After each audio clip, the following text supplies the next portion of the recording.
ഉത്തർപ്രദേശിലെ കാൺപൂരിൽ അച്ഛനെയും മകനെയും നടുറോഡിൽ വെച്ച് ക്രൂരമായി കൊലപ്പെടുത്തിയിരിക്കുകയാണ് അക്രമികൾ. ബൈക്കുകൾ കൂട്ടിയിടിച്ചതിനെ തുടർന്ന് നടന്ന തർക്കമാണ് ഒടുക്കം കൊലപാതകത്തിൽ കലാശിച്ചത്.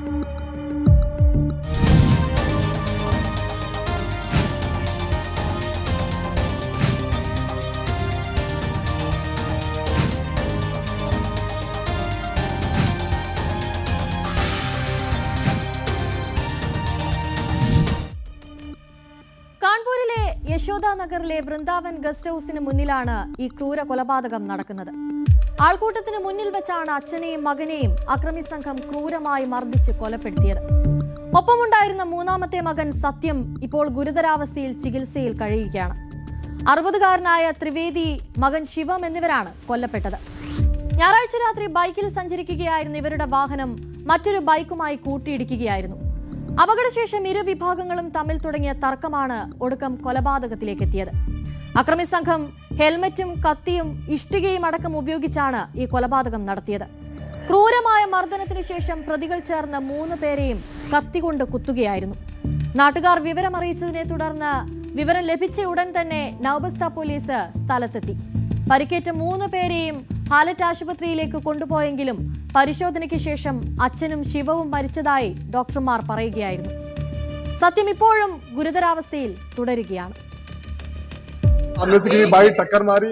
उनसे हमने थोड़ा सा बोला भैया धीमे चला करो, तो लोग नहीं माने, कह रहे हैं साइड में, आप बताते हैं धीमे चला जाता है। वो लोग ले गए, हेलमेट से हमला किया। वो लोग 3 लोग थे, एक को हमने पकड़ भी लिया था। पापा को किस चीज से मारा, भाई को किस चीज से मारा, वो लोग खत्म हो गए हैं। हमें भी मारा है, लेकिन हमारे यहाँ पे लगी, हमारे भी अगर यहाँ लग जाती तो, और हम वहाँ मत लोग ले गए, दोनों जिंदा थे, भाई भी जिंदा। हाँ, नो आइडिया, कोई कुछ। आप लोग कैसे जा रहे थे? वो लोग हम लोग बाइक से थे, वो भी बाइक से थे। क्या हुआ? मतलब वृंदावन के सामने पेट्रोल पंप है, वहाँ पे क्रॉस होने के लिए क्रॉस होते हैं, तो हम लोग क्रॉस हो रहे थे, तो उधर से बाइक वाला आया। अब अपाचे गाड़ी थी, 3 लड़के थे उसमें, तीनों ने पी रखी हो ना पी रखी, मुझे कोनो आइडिया। उसके बाद हमें ले गए उधर, कह साइड में आओ, बताते हैं कैसे करते हैं वहाँ। കിദ്വായ് നഗറിലെ കനക് മാർബിൾ ഷോപ്പിലാണ് ഇവർ 3 പേരും ജോലി ചെയ്തിരുന്നത്. ഞായറാഴ്ച രാത്രി ജോലി കഴിഞ്ഞ് വീട്ടിലേക്ക് മടങ്ങുന്നതിനിടയിലാണ് ഈ ദാരുണമായ സംഭവം നടക്കുന്നത്. ഇരുവരുടെയും നെഞ്ചിലും വയറിലും മുഖത്തുമടക്കം നിരവധി കുത്തേറ്റതായി ഡോക്ടർമാർ പറഞ്ഞു. പരിക്കേറ്റ മൂത്ത മകനും മാരകമായി പരിക്കേറ്റിട്ടുണ്ട്. നാട്ടുകാരിൽ ചിലർ ചേർന്ന് പ്രതികളിൽ ഒരാളെ ബലമായി പിടികൂടി പോലീസിൽ ഏൽപ്പിക്കുകയായിരുന്നു. മറ്റ് 2 പ്രതികളെ ഇന്ന് പിടികൂടുകയും ചെയ്തു. കൂട്ടുകാരനുമൊത്ത് ഹാമർപൂരിലേക്ക് കടക്കാനുള്ള ശ്രമത്തിനിടയിലാണ് ഇവർ പിടിയിലാകുന്നത്. പോലീസിനെ കണ്ടയുടനെ പ്രതികൾ ഓടി രക്ഷപ്പെടാൻ ശ്രമിക്കുകയായിരുന്നു. ഒടുക്കം പ്രതികൾക്ക് നേരെ വെടിയുതിർത്ത ശേഷമാണ് അവരെ പോലീസ് പിടികൂടുന്നത്. പ്രധാന പ്രതിയായ കരണിന്റെ 2 കാലുകളിലാണ് വെടിയേറ്റത്. ഇയാളെ ഇപ്പോൾ ആശുപത്രിയിൽ പ്രവേശിപ്പിച്ചിരിക്കുകയാണ്. പ്രതികളെല്ലാം ആക്രമണ സമയത്ത് മദ്യപിച്ചിരുന്നുവെന്നാണ് നാട്ടുകാർ പോലീസിന് നൽകിയിരിക്കുന്ന വിവരം. പ്രധാന പ്രതിയായ കരണിനെതിരെ നവബസ്ത പോലീസ് സ്റ്റേഷനിൽ ആക്രമണം, കൊലപാതകം എന്നിവയുൾപ്പെടെ 5 കേസുകളാണ് രജിസ്റ്റർ ചെയ്തിട്ടുള്ളത്. 2023-ലാണ് കരൺ ഒരു യുവാവിനെ ആക്രമിക്കുകയും ആശുപത്രിയിൽ ചികിത്സയ്ക്കിടെ ആ യുവാവ് കൊല്ലപ്പെടുകയും ചെയ്തത്. ഇതിൽ ജയിലിലായിരുന്ന കരൺ 1 വർഷത്തിന് ശേഷം ജാമ്യത്തിൽ പുറത്തിറങ്ങുകയായിരുന്നു.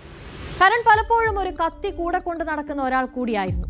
ഇതിൽ പോലീസ് നൽകിയ വിശദീകരണം കൂടി അതിലേക്ക് വരാം. അമിത രക്തസ്രാവം മൂലമാണ് ഇരുവരും മരിച്ചതെന്നാണ് പോസ്റ്റ്മോർട്ടം റിപ്പോർട്ടിൽ പോലീസ് വ്യക്തമാക്കിയിട്ടുള്ളത്. അച്ഛന്റെയും മകന്റെയും ശരീരത്തിൽ 1/2 ഡസനിലധികം മുറിവുകളും ഉണ്ടായിരുന്നു. കൊലപാതകങ്ങൾക്ക് അർഹമായ ശിക്ഷ ലഭിക്കണമെന്ന ആവശ്യവുമായി ഇവരുടെ കുടുംബവും രംഗത്തെത്തിയിരിക്കുകയാണിപ്പോൾ.